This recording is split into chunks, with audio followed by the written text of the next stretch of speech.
You are watching Cold Fusion TV.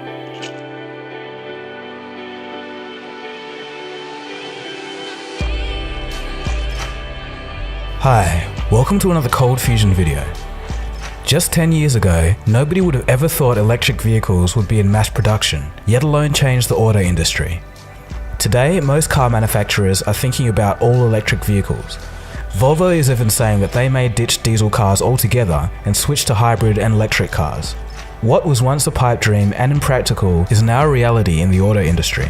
But now, in the latter part of the 2010s, the electric revolution is taking to the skies. Battery tech is just getting good enough to allow several companies to roll out their fully electric aircraft into production.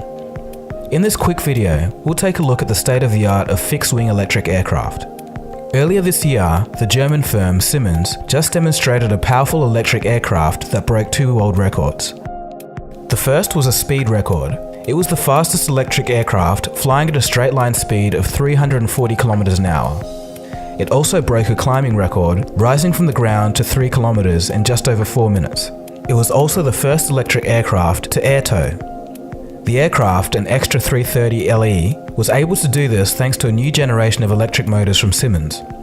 Weighing just 50 kilograms, the motor can produce 260 kilowatts, about 5 times the power of comparable aircraft engines, or about as much output as the original Tesla Model S. Siemens plans to use this aircraft as a testbed for developing more in the future.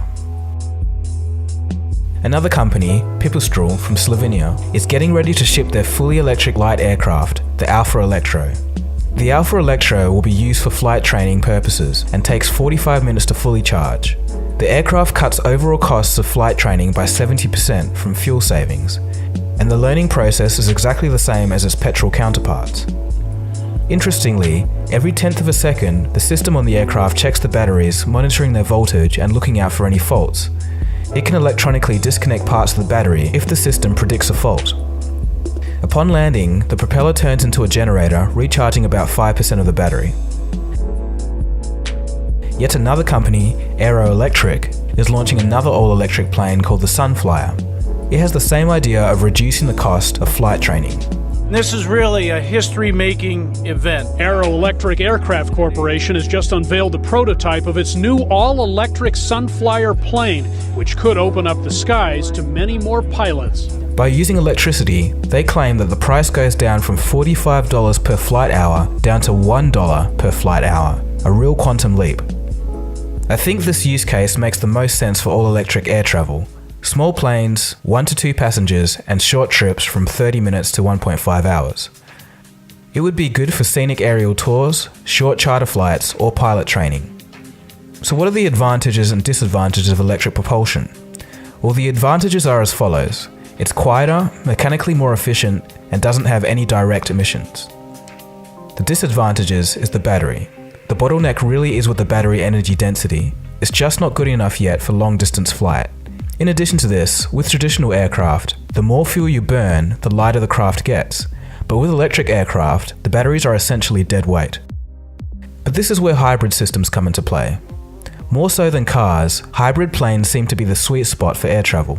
They can be used for medium distances, flying for about 2 to 4 hours. Airbus is working on a hybrid plane to go into production by 2030. This comes after successfully testing their own fully electric aircraft, dubbed the E-Fan, a project that ran from 2014 to last month. During its testing, the E-Fan was claimed to be the first electric plane to cross the English Channel. With help from Siemens, both Pipistrel and Airbus are in the works of creating hybrid motors, but the hybrid motor from Pipistrel is already in testing phases and makes about 200 kilowatts.